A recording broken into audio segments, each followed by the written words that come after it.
দেড় মাস স্বামী-স্ত্রী হিসাবে দাম্পত্য জীবন কাটানোর পর হঠাৎ করে প্রকাশ্যে আসে মাহমুদুল হাসান শান্তর বিয়ে করা নববধূ সামিয়া একজন পুরুষ মানুষ।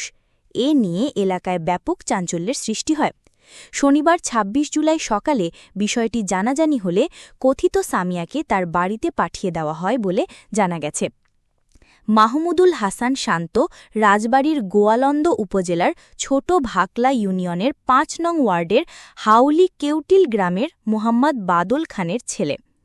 শান্তর স্ত্রী কথিত সামিয়ার প্রকৃত নাম মোহাম্মদ শাহিনুর রহমান। সে চট্টগ্রামের আমতলা ঈদগাহ বৌবাজার এলাকার আবুল কাশেমের ছেলে। স্থানীয় ও পারিবারিক সূত্রে জানা যায়, ফেসবুকে সামিয়া নামে দীর্ঘদিন প্রেম করার পর গত ৭ জুন শান্তর বাড়িতে চলে আসে কথিত সামিয়া।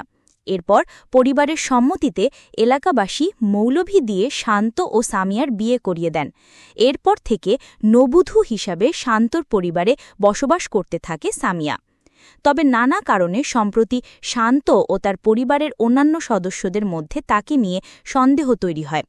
এক পর্যায়ে গতকাল শুক্রবার বিকেলে পরিবারের লোকজন ও স্থানীয়রা নিশ্চিত হয় নববধূ সামিয়া একজন ছেলে মানুষ।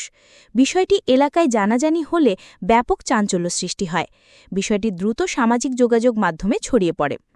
মাহমুদুল হাসান শান্ত জানায়, ফেসবুকের মাধ্যমে কথিত সামিয়ার সাথে তার পরিচয় হয়।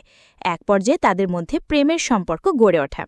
এরপর হঠাৎ গত ৭ জুন সে তাদের বাড়িতে চলে আসে। এ সময় তার অভিভাবক ও স্থানীয়দের উপস্থিতিতে হুজুর দিয়ে বিয়ে পড়ানো হয়। সামিয়ার জাতীয় পরিচয়পত্র না থাকায় কাবিন রেজিস্ট্রি করা হয়নি। তিনি আরও জানান, বিয়ের পর থেকেই তার স্ত্রীর আচরণ রহস্যজনক ছিল।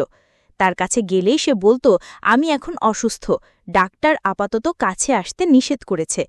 শান্তর মা মোসাহদ সোহাগী বেগম জানান, একজন ছেলে মানুষ আমাদের পরিবারে বউ হয়েছিল, আমরা ঘুণাক্ষরেও টের পাইনি। সে অভিনয় করে আমাদের সবার মন জয় করে নিয়েছিল, কিন্তু সবই যে তার অভিনয় ছিল তা আমরা বুঝতে পারিনি। বিষয়টি জানাজানি হলে শনিবার সকালে আমরা তাকে তার বাড়িতে পাঠিয়ে দিই। এ প্রসঙ্গে শাহিনুর রহমান ওরফে সামিয়া ফোনে বলেন, শান্তর সাথে আমি যা করেছি সেটা আমি অন্যায় করেছি, এটা আমার করা ঠিক হয়নি।